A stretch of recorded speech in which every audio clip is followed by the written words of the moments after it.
Olha. Ao anjo da igreja em Laodiceia escreve: estas coisas diz o Amém, a testemunha fiel e verdadeira, o princípio da criação de Deus. Então aqui nós temos a última mensagem de Cristo a Laodiceia. Nós já falamos até no encontro passado um pouquinho sobre Laodiceia, tá? Mas sempre é bom nós estudarmos e entendermos corretamente tudo que está relacionado com Laodiceia. Tá? Então a primeira coisa a entender aqui, Jesus dirige uma carta à sua igreja, a igreja do final. E aqui nós podemos dizer que nós somos o povo do juízo. Nós somos o povo do julgamento. Quando se fala em julgamento, nós temos que tirar essa ideia de condenação. Deus querendo nos condenar. Deus está querendo nos salvar sempre. Deus não quer que ninguém se perca. Condenados, nós já nascemos condenados. Tá? Mas nós precisamos da graça de Cristo, nós entendermos esta obra expiatória que Jesus faz no santuário celestial. E é bom nós estudarmos as coisas relacionadas ao santuário celestial. Então nós temos que entender sempre Laodiceia em relação ao santuário celestial. Diz que o Senhor é o Deus da sabedoria e por ele são as obras pesadas na balança. Os homens de classe baixa são vaidade e os homens de ordem elevada são mentira. Pesados em balanças. Eles juntos são mais leves do que a vaidade. Né? São os conceitos bíblicos aqui. Tá? Um está em 1 Samuel 2, 3, o outro está em Salmo 62, 9.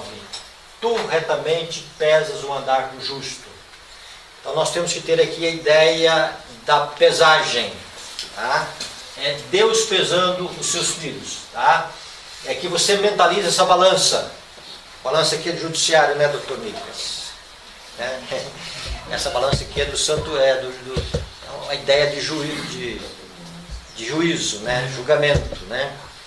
Então, uma balança com dois pratos. Tá? Alguém quer ler para nós Daniel 5, Daniel 27, é isso mesmo? 27. Tá? Tekel, pesado foste na balança e achado em falta. Então aqui é um Daniel dizendo ao rei de Babilônia que ele foi pesado na balança e achado em falta. Então naquele momento o juízo chegou um pouquinho mais cedo para esse monarca. É o neto de Nabucodonosor. Ele não viveu de acordo com a luz que ele recebeu do avô e ele procedeu de uma maneira ímpia e abominável aos olhos de Deus. E ele foi pesado na balança e achado em falta. Como é que é o sistema dessa pesagem? Nós temos que entender aqui duas coisas, dois pratos. Como é que Deus vai nos avaliar nessa pesagem? Aqui está dizendo do padrão de exigência de Deus. Né? A lei do Senhor é perfeita, a lei do Senhor é justiça, ela é a expressão do caráter de Deus. Então Deus vai nos pesar. Num prato Deus coloca a sua santa lei. A lei de Deus, ela expressa o pensamento de Deus. Como é que Deus pensa? Como é que Deus pensa corretamente? Tá? Então esse padrão está na sua lei. Os 10 mandamentos. E os 10 mandamentos, ele tem duas vertentes para nós. Ele tem o não e ele tem o sim. Não faças o mal. Mas ele tem o sim, faças o bem. E aqui alguém colocou aqui a questão da chuva temporã e da chuva serôdia. A chuva temporã, a obra de Deus nessa vida é que o seu povo cesse de fazer o mal. E o que é a chuva serôdia? Que o seu povo só faça o bem. Aonde está o amor, está o bem. No bem só existe o amor e no amor só existe o bem. Isso faz parte da expressão do caráter de Deus, ou do próprio Deus, que Deus é amor. E nós não podemos relacionar com Deus sem relacionar com o amor. Então os irmãos agora começam a entender essas duas dimensões, chuva temporã e chuva serôdia. A obra de Cristo em nossa vida através do ministério do Espírito Santo. Então quando a chuva serôdia cair sobre o povo de Deus, a lei de Deus vai estar corretamente na história e na vida pessoal do povo de Deus. Porque vai estar impresso o caráter de Deus, ou a semelhança do caráter de Deus, ou a semelhança do caráter de Jesus em nós. Tá? Então vamos cada dia entendendo isso na sua abrangência. Tá? Deus requer dos seus filhos perfeição. Sua lei é um transcrito de seu caráter. E é o padrão de todo o caráter. Então Deus vai avaliar os cidadãos do seu reino, e todo cidadão do seu reino, ou melhor dizendo ainda, ampliando mais ainda, todo herdeiro, todo aquele que vai fazer parte da herança agora da eternidade, ele tem que ter esse caráter que foi verificado, e esse caráter está em harmonia com a lei de Deus. Então, num prato, Deus coloca a sua lei. E no outro prato, Deus coloca a nossa vida. Se há uma defasagem, pesado foste na balança e achado em falta. Deu para entender isso? É simples. Entendeu? Então Deus pesa. Então nós temos que entender agora o santuário, nós temos que entender agora o julgamento de Deus, nós temos que entender agora essa imagem da balança, né? Deus pesando o seu povo, Deus avaliando o seu povo, e Deus dando uma satisfação para o universo daqueles que vão herdar a vida eterna e daqueles que não vão herdar a vida eterna. E mais do que isso, irmãos, tá? Lembrando que sempre o juízo investigativo, Deus trata do seu povo, daqueles que professam servir a Deus, daqueles que aceitam o ministério de Cristo, daqueles que fazem parte do seu povo. O julgamento dos ímpios, ele é posterior. Tá? Ele acontece no milênio e a execução após o milênio. Deus trata no juízo investigativo somente dos seus. Quais são os seus que farão parte da eternidade? Quais serão os escolhidos? E os escolhidos, ou os eleitos, que é a mesma coisa, tá? Eles são pesados na balança, e se há um equilíbrio entre as duas coisas, eles são aceitos. A lei de Deus é posta em um prato da balança, sua santa e imutável lei, cujas reivindicações são especificadas, compreendendo nos 4 primeiros mandamentos, amor supremo a Deus, e nos 6 últimos, amor ao próximo. Amarás o Senhor teu Deus de todo o teu coração, e ao próximo como a ti mesmo. Desta norma não tiraremos um ato. Deus requer todo o coração, mente, alma e forças, e quer que amemos ao próximo como a nós mesmos. Isso é posto no prato da balança, ao passo que todo o caráter individual tem de passar pela prova da pesagem, sendo posto num outro prato da balança. Então é o seguinte, irmãos, né? Então Deus coloca aqui a sua santa lei, e a sua santa lei pede amar a Deus de todo o teu coração, de toda a tua alma, de todo o teu entendimento, de todas as tuas forças, e o próximo como a ti mesmo. Né? Só para a gente entender um pouquinho, né? Então, eu amar o próximo como eu amo a mim mesmo. Eu não posso amar mais o próximo do que a mim, entendeu? E eu não posso amar mais a mim do que o próximo. Então tem que estar 50-50%, né? E a grande pergunta é, como nós temos amado o próximo? E a maneira como nós temos amado o próximo é o termômetro do nosso relacionamento com Deus.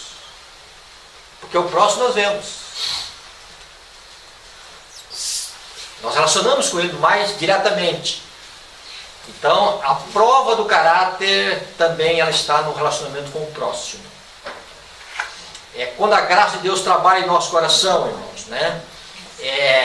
Então, a mensagem de João Batista é: se você tem 2 camisas, não é pegar a que você não usa no guarda-roupa e dar para o pobre. dar uma para o pobre e ficar com a outra, né? Meio a meio, né? 50%, né? Quando Zaqueu, ele tem aquele encontro com Cristo, né? E ele vai dizer assim: o rei, eu decido, eu coloco agora a minha vontade ao teu lado. Olha aqui novamente a vontade, né? Eu vou dar a metade do que eu tenho, 50% do que eu tenho, para os pobres. Aí a lei de Deus estava no coração dele, entendeu? Então, ele era fruto da operação do Espírito Santo na sua vida. Então, veja bem, então Deus ele avalia se nós podemos ou não estar no céu nessa relação com a lei de Deus. Então é muito bom nós entendermos isso aqui, né, irmãos? Essa pergunta aqui agora é para cada um de nós, tá? Hoje, Jesus dizendo, né, se eu te pesar, você vai ser, Jorge, achado em falta ou não? Se o juízo passar na sua vida, se o seu nome for investigado hoje no santuário celestial, e colocar ali num prato, na balança, o que a lei de Deus pede, amor a Deus e amor ao próximo a ti mesmo, você vai estar em harmonia com a lei de Deus, tá? Ou você vai estar em defasagem com aquilo que a lei de Deus pede. Medite nisso a cada dia, tá? Cada caráter será pesado nas balanças do santuário. Se o caráter moral e o progresso espiritual não corresponderem às oportunidades e bênçãos, será escrito ao lado do nome, em falta. Ou seja, incapacitado para habitar no céu. E aqui nós temos que entender, irmãos, o padrão de Deus, de exigência de Deus. Deus ele não abaixa em nenhum momento o seu padrão de exigência. Do mesmo jeito que Deus exigiu no céu um padrão de santidade de um anjo, e a terça parte de outros anjos se rebelaram, tá? Do mesmo jeito de que Deus exigiu de Adão e Eva antes do pecado, é o mesmo padrão que Deus pede de cada um de nós hoje. Deus não mudou com o tempo. É bem verdade que nós, às vezes, tentamos avaliar o padrão de Deus com uma norma baixa. Aliás, por falar em norma baixa, quem coloca a verdadeira norma de consagração que Deus requer de nós é o Espírito Santo. Só Ele tem uma avaliação correta do que é esse padrão, do que é essa exigência, e Ele apresenta isso para a nossa alma. Ele não apresenta no todo, não, porque nós não iríamos suportar. Então Ele vai apresentando passo a passo, né? Algumas especificações da lei de Deus que nós não compreendemos corretamente. Querem ver uma coisa? Nós comentamos aqui muito sobre o sábado, né? Corretamente, tudo comentado aqui corretamente, né? O que era a grande dificuldade dos judeus em relação ao sábado?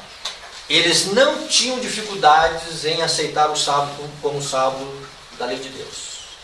Eles não tinham dificuldades com Gênesis 2, 1 a 3, eles não tinham essa dificuldade, tá? Eles não tinham dificuldades com defender isso para o mundo, eles não tinham essa dificuldade. Às vezes eles criavam algumas dificuldades lá em termos de algumas regras humanas, mas fora disto eles eram muito zelosos com o sábado, tá? Havia alguns exageros, tá? Mas em alguns aspectos nós temos até que entender corretamente como eles tinham um zelo pelo sábado. Mas aonde estava a grande dificuldade que eles tinham em relação ao sábado? Então eles tinham uma dificuldade com a justiça de Cristo.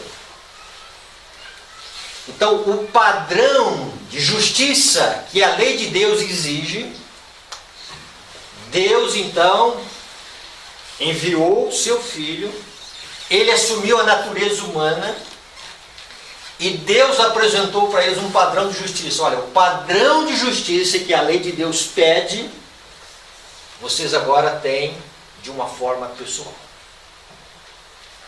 E eles olharam para esse padrão de justiça e eles rejeitaram esse padrão de justiça. e estabeleceram o próprio padrão que eles queriam estabelecer. E algumas coisas tiveram deturpações. Tá? E a gente olha as deturpações deles assim, em termos de regras, né, humanas, mas vamos esquecer um pouquinho essas deturpações. Vamos entender aqui aonde estava a maior dificuldade em relação ao sábado. Por exemplo, eles eram meticulosos, zelosos em relação ao sábado, mas eles abrigavam sentimentos amargurados no sábado. Eles tinham projetos ambiciosos no sábado. Eles tinham desejos de homicídio no sábado. Eles tinham inimizades abrigadas no coração deles em relação dentro do sábado. Então vejam bem, irmãos, às vezes, né, em algum lugar nessa vida, alguém entra num relacionamento no sábado com Deus, com inimizade com algum semelhante seu, e às vezes até da igreja. Esse sábado é uma farsa. É uma farsa. Essa era a farsa dos judeus. Eles não tinham dificuldades com o sábado. Tá? Mas na vida e no caráter, a graça de Cristo não operava na vida deles. Porque eles estabeleceram a própria justiça que eles entendiam que era a justiça que eles tinham com a lei de Deus. E quando então veio a justiça de Deus, que eles não conseguiam encontrar na lei, eles rejeitaram a justiça e estabeleceram a sua própria justiça. Então, muitas das coisas, eles viveram uma farsa. Tá? E esse tipo de comportamento deles era valorizado perante o mundo judeu, naquela época, perante os próprios apóstolos de Jesus. E Jesus tinha sérias dificuldades com isso, né? Porque eles eram vistos como zelosos da lei, guardadores da lei. E então Jesus veio trabalhando no sentido de que eles precisavam entender que para que a lei de Deus esteja no lugar correto, nós precisamos da justiça de Cristo.